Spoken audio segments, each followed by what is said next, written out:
हिमालय की गोद में बसा नेपाल का प्रसिद्ध पशुपतिनाथ मंदिर न केवल एक धार्मिक स्थल है, बल्कि हिंदू आस्था, संस्कृति और इतिहास का एक गौरवशाली प्रतीक भी है। ये मंदिर भगवान शिव को समर्पित है और दुनिया भर से लाखों श्रद्धालुओं को अपनी ओर आकर्षित करता है। इस मंदिर का उल्लेख पुराणों, शास्त्रों और विभिन्न ऐतिहासिक ग्रंथों में मिलता है। ये मंदिर केवल नेपाल का ही नहीं, बल्कि संपूर्ण विश्व के हिंदुओं के लिए अत्यंत पवित्र तीर्थ स्थल है। इस वीडियो में हम पशुपतिनाथ मंदिर के इतिहास, पौराणिक कथाओं, वास्तुकला, धार्मिक महत्व, अनुष्ठानों, रहस्यों और वर्तमान स्थिति की गहराई से चर्चा करेंगे। साथ ही ये भी जानेंगे कि क्यों ये मंदिर करोड़ों श्रद्धालुओं की आस्था का केंद्र है और इसकी भव्यता एवं दिव्यता का क्या रहस्य है। पशुपतिनाथ मंदिर नेपाल की राजधानी काठमांडू के पूर्वी भाग में बागमती नदी के किनारे स्थित है। ये मंदिर हिंदू धर्म के सबसे प्रमुख शिव मंदिरों में से एक है और इसे शिव के सबसे पवित्र 5 धामों में गिना जाता है। पशुपतिनाथ का अर्थ है संपूर्ण सृष्टि के स्वामी, अर्थात भगवान शिव। इस मंदिर को यूनेस्को ने 1979 में वर्ल्ड हेरिटेज साइट घोषित किया था, जिससे इसकी ऐतिहासिक और सांस्कृतिक महत्ता और भी बढ़ जाती है। मंदिर की कुछ खास बातें। नंबर 1, भगवान शिव का 5 मुखों वाला शिवलिंग। यहाँ विराजमान शिवलिंग के 5 मुख हैं, जो शिव के विभिन्न स्वरूपों को दर्शाते हैं। नंबर 2, सोने की छत और चांदी के द्वार। ये मंदिर अपने भव्य शिखर और सुनहरी छत के लिए प्रसिद्ध है।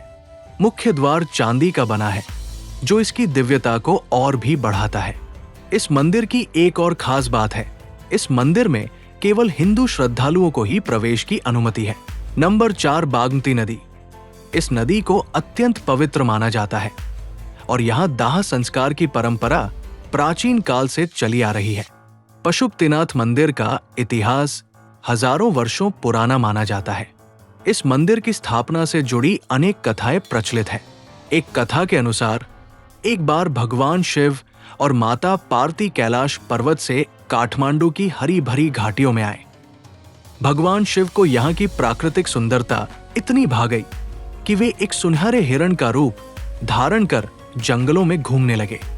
जब देवताओं ने देखा कि शिव हिमालय छोड़कर एक साधारण हिरण के रूप में विचरण कर रहे हैं, तो उन्होंने उन्हें वापस कैलाश लौटने के लिए कहा, परंतु भगवान शिव नहीं माने। अंततः देवताओं ने जबरदस्ती उन्हें पकड़ने की कोशिश की। इस संघर्ष में शिव के सींग 5 भागों में टूट गए और अलग अलग स्थानों पर गिर पड़े। इन्हीं में से एक स्थान पर शिवलिंग प्रकट हुआ, जिसे आज पशुपतिनाथ के रूप में पूजा जाता है। ऐसा माना जाता है कि इस मंदिर का प्रारंभिक निर्माण लिच्छवी वंश के राजा सुपुष्प देव ने किया था। इसके बाद ये मंदिर कई बार पुनर्निर्मित हुआ। 17वीं शताब्दी में नेपाल के राजा भूपालेंद्र मल्ला ने इसे एक भव्य रूप दिया। शिव पुराण, स्कंद पुराण और कई अन्य ग्रंथों में इस मंदिर का उल्लेख मिलता है। 5वीं शताब्दी में गुप्तकाल के सिक्कों में भी इस मंदिर की उपस्थिति का प्रमाण मिलता है। 12वीं शताब्दी में भारत से आए आदि शंकराचार्य ने इस मंदिर के महत्व को बढ़ाया और यहाँ शिव भक्ति को और अधिक प्रचारित किया। पशुपतिनाथ मंदिर नेपाल की पारंपरिक पगोड़ा शैली में बना हुआ है। सोने की छत। मंदिर की 2 परतों वाली छत पूरी तरह से सोने की बनी है, जो इसकी भव्यता को दर्शाती है। काष्ठ कला। मंदिर की दीवारों और खंभों पर सुंदर काष्ठ नक्काशी की गई है, जो नेपाल की पारंपरिक शिल्पकला को दर्शाती है। नंदी बैल। मंदिर के बाहर नंदी बैल की विशाल प्रतिमा स्थापित है, जो शिव के वाहन के रूप में प्रसिद्ध है। 4 द्वार। मंदिर में 4 प्रवेश द्वार हैं, जो चांदी के बने हैं और अत्यंत सुंदर नक्काशी से सुसज्जित है। धार्मिक अनुष्ठान और परंपराएं। पशुपति आरती। हर शाम बागमती नदी के तट पर भव्य आरती का आयोजन होता है, जिसमें सैकड़ों श्रद्धालु शामिल होते हैं। ये आरती वाराणसी की गंगा आरती की तरह दिव्य होती है। महाशिवरात्रि के दिन यहाँ लाखों श्रद्धालु भगवान शिव के दर्शन करने आते हैं। इस दिन नेपाल सरकार विशेष व्यवस्था करती है और मंदिर को फूलों और दीपों से सजाया जाता है। सोमवार के दिन यहाँ विशेष पूजा का आयोजन होता है, जिसमें भगवान शिव को जल, दूध और बेलपत्र अर्पित किए जाते हैं। इस मंदिर से जुड़ा कुछ रहस्य और मान्यताएं प्रचलित हैं। मान्यता है कि यहाँ का शिवलिंग स्वयं प्रकट हुआ था और इसकी शक्ति अद्भुत है। कुछ मान्यताओं के अनुसार इस मंदिर के नीचे एक और प्राचीन मंदिर छिपा हुआ है, जिसे अब तक किसी ने नहीं देखा। पशुपतिनाथ मंदिर का एक गहरा संबंध मृत्यु से भी है। मंदिर के पास ही एक श्मशान घाट है, जिसे पवित्र माना जाता है। यहाँ अंतिम संस्कार होने पर आत्मा को मोक्ष मिलने की मान्यता है। नेपाल और भारत से हजारों लोग यहाँ अपने प्रियजनों का अंतिम संस्कार करने आते हैं। पशुपतिनाथ मंदिर केवल एक धार्मिक स्थल ही नहीं, बल्कि आत्मिक शांति का स्थान है। यहाँ आकर हर व्यक्ति को एक अलग ही आध्यात्मिक ऊर्जा का अनुभव होता है, चाहे वो एक तीर्थयात्री हो, साधक हो या फिर एक साधारण भक्त। यहाँ हर कोई अपने मन की शांति की खोज में आता है और शिव की कृपा से कृतार्थ हो जाता है। पशुपतिनाथ मंदिर आकर हर भक्त को ये अनुभव होता है कि भगवान शिव साक्षात इस पावन धाम में निवास करते हैं।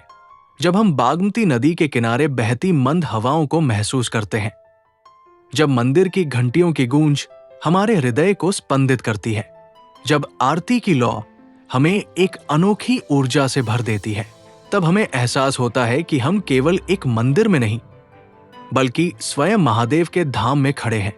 यहाँ आकर मनुष्य केवल शिव को नहीं, बल्कि स्वयं को भी खोजता है। ये स्थान हमें सिखाता है कि जीवन क्षणिक है, परंतु आत्मा अमर है, और जब तक हम सत्य, प्रेम और भक्ति के मार्ग पर चलते रहेंगे, तब तक शिव की कृपा हमारे साथ बनी रहेगी। जो पशुपतिनाथ के द्वार तक पहुंचता है, उसे मोक्ष की राह मिल जाती है। जो शिव की शरण में आता है, वो जन्म मरण के बंधनों से मुक्त हो जाता है। जो यहाँ एक बार सिर झुका देता है, उसकी आत्मा शिवमय हो जाती है। तो अगर कभी जीवन में भटकाव महसूस हो, अगर कभी मन अशांत हो, अगर कभी लगे कि सब कुछ खो गया है, तो एक बार पशुपतिनाथ के दर्शन करिए।